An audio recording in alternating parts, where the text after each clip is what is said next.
Welcome back, student, into the another session of analog communication.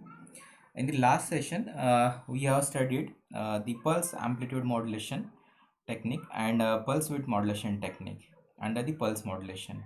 Now, in this session, we will understand the third technique, that is pulse position modulation technique, and some of the advantages of digital communication that we will start here. Okay. So here in pulse position modulation technique, friends, uh, the amplitude and width of the pulse carrier remains constant, but the position of each pulse is varied in proportion with the amplitude of the sampled values of the modulating signal. The position of the pulses is changed with respect to the position of the reference pulses. Okay. The generation of pulse position modulation technique or the circuit diagram as shown in the previous technique, that is in PWM. So here is the generation diagram of the PPM signal. The input to the PPM circuit is nothing but the PWM input. Whatever PWM signal has been generated, this act as the input to this inverter. This inverter, the work of the inverter is to invert the edges, trailing edge and leading edge of the PWM pulse, as like this. Here the trailing edge is there. In that case, the inverter generate the positive pulse. Okay, positive trigger. Here is the leading edge. In that case, it is negative. So it will invert the signal. So the work of the inverter is invert the edges of the PWM signal. Okay, PWM signal. Then this output, inverter output, is applied to the differentiator. The work of differentiator is to differentiate the pulse width. Differentiate this pulse width. If differentiate this pulse width, will generate the one leading edge signal and one uh, trailing edge signals. Okay, likewise. So this is the differentiated output of the pulse width modulation, and after that this signal is applied to the positive edge triggered pulse generator, and which will get the PPM signal, that is pulse position modulation technique. Okay, so here observe that the signal 1, the PPM signal 1, this is 2 and 3, go away from their respective reference lines. Okay, and this fourth, fifth, sixth, okay, and 7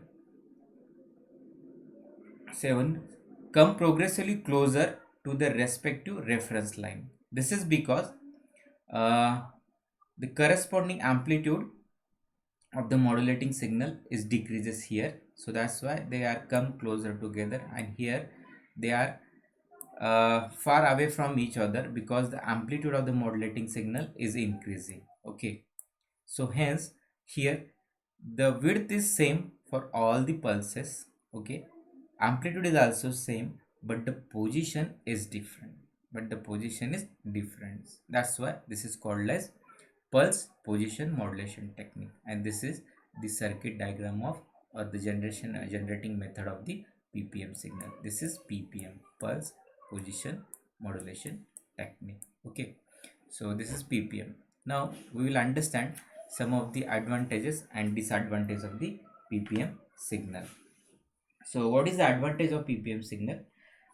Due to the constant amplitude of the PPM pulses, the information is not contained in the amplitude. Hence, the noise added to PPM signal does not distort the information. Therefore, it has good noise immunity. This is same as in the case of PWM. Okay. Another advantage, it is possible to reconstruct the PPM signal from the noise contaminated PPM. Okay, PPM signal. Due to the constant amplitude of the pulses, the transmitted power always remains constant. It does not changes as it is used in PWM. Okay, so this is important technique of pulse modulation. Now we'll understand some of the disadvantages also. The synchronization between transmitter and receiver is required in PPM. Okay, so from diagram we understood the synchronization is must here, as well as the large bandwidth is required for the transmission, and for conversion some special circuits are required, just like we have studied that inverter, and some differentiator is also required in the circuit. So that's why this is known as special circuit requirement. And now what are the application of pulse position modulation technique is used in radio frequency, that is in RF communication, as well as used in contactless smart card, high frequency RFID tags, etc. Okay, so in RFID tags, generally we will use the pulse position modulation technique. Okay, so this is about the pulse analog modulation techniques. So here we understood these three techniques, that is pulse amplitude modulation, pulse width modulation, and pulse position modulation techniques. Okay, that is PAM, PWM, and PPM. Okay. Now next we'll start the digital communication system. So before that we'll understand what is meant by digital transmission technique. Okay, and we'll understand some of the merits and demerits of digital communication technique. So first of all, the digital transmission is defined as the transmission of digital signal between two or more points in a communication system. The transmitted signal is the form of digital signal. The digital signal can be of different types such as binary, octal, or hexadecimal, etc. The original information can be analog or digital. If it is analog, then it is converted to digital signal. This communication medium can be a coaxial cable or optical fiber link. And the techniques used in the digital communication is the digital pulse modulation techniques are PCM, that is pulse code modulation, most commonly used, then delta modulation and adaptive delta modulation technique. Now, what are the merits of digital communication technique or digital transmission is the first of all, it is immunity to transmission of noise and interference. Second one, the regeneration of coded signal along with the transmission path is possible. This communication can be kept private and secured through the use of encryption. As well as it is possible to use a uniform format for different kinds of baseband signals. Also, it is possible to store the signal and process it further.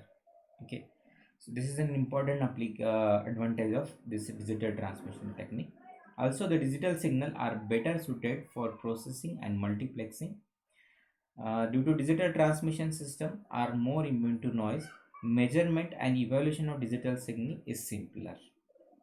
It is possible to evaluate the error performance of the digital system. Okay, so these are the some merits of digital communication system, but it has some drawbacks also. Okay, or some disadvantage also. So what are the disadvantages of this communication or this transmission is the required bandwidth is increased due to the digital technology, and the generation system gets some complexity because it convert the analog signal to digital prior to transmission, and then from digital to analog at the receiver side. Hence we need to use the additional encoder and decoder circuit, as well as synchronization is necessary for digital system between transmission and receiver blocks. Okay, therefore digital transmission system are not compatible to the older analog transmission system. So these are the some merits and demerits of the digital communication system or digital transmission. Okay, so now in the next session we'll study the most important and most commonly used digital communication technique or digital pulse modulation techniques, that is pulse code modulation. Okay, so we'll stop here. Before that, these are the some example of digital communication devices generally we use in our daily use. Okay, so you know this better way. So hence we'll stop here and continue in the next session of pulse code modulation. Thank you.